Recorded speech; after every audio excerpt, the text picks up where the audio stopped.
नाही मग ह्याचं विचारायचं तुम्ही, आम्ही जे हे तिकीट काढतो ना, तर हे महिलांनी उघड्यावर वॉशरूमला जाणं कितपत सेफ आहे मला सांगा. तर तुम्ही इथं बसलाय म्हणजे तुम्ही उत्तर द्यायला बांधील आहे ना आम्हाला. हे 25 रुपये कशाचे घेता? हे गव्हर्नमेंटचं तिकीट आहे. बरं, आणि महिलांसाठी ज्या सुविधा देण्याचं काम कोणाचं इथं?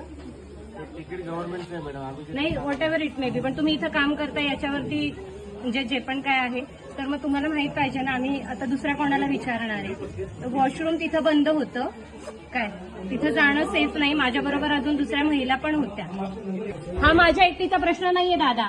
तुम्ही नंबर दिला तर मला वॉशरूमला आलेली राहणार आहे का? मॅडम हे असं तुम्ही सांगा, मॅडम नंबर देतो फोनवरती, तुम्ही वॉशरूम करा. हे काय बोलणं झालं?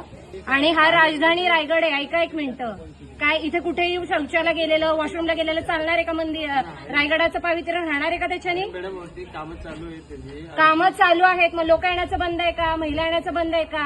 आणि मला भूक लागली तर मी 4 तास उपाशी राहू शकते ना? मला वॉशरूमला आली तर मी राहू शकते का? आणि दादा तुम्ही जरा काय फोनवरती बोला, हे उत्तर द्यायची पद्धत आहे का तुमची?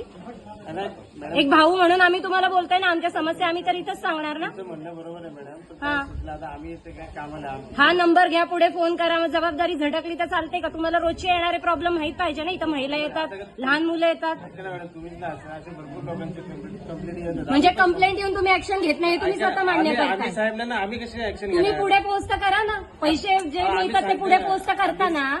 एक ते जाऊ दे, तुम्ही गव्हर्नमेंट सर्वंट म्हणून पण जाऊ दे, एक माणूस म्हणून, एक बहीण म्हणून माझा विचार करा ना तुम्ही. आणि आमचे 25 रुपये तुम्ही परत देणार आहे का गैरसोय झाल्याबद्दल? ते सांगा. आरोग्य बिघडलं, काय झालं तर काय करणार आहे? उन्हाळ्याचे दिवस आहे, माणूस पाणी पितो, त्याला शिवशीला तर लागू शकते ना. तो पैसे तर तुम्ही घेतात ना. लोकांना सर्व्हिस का नाही देत?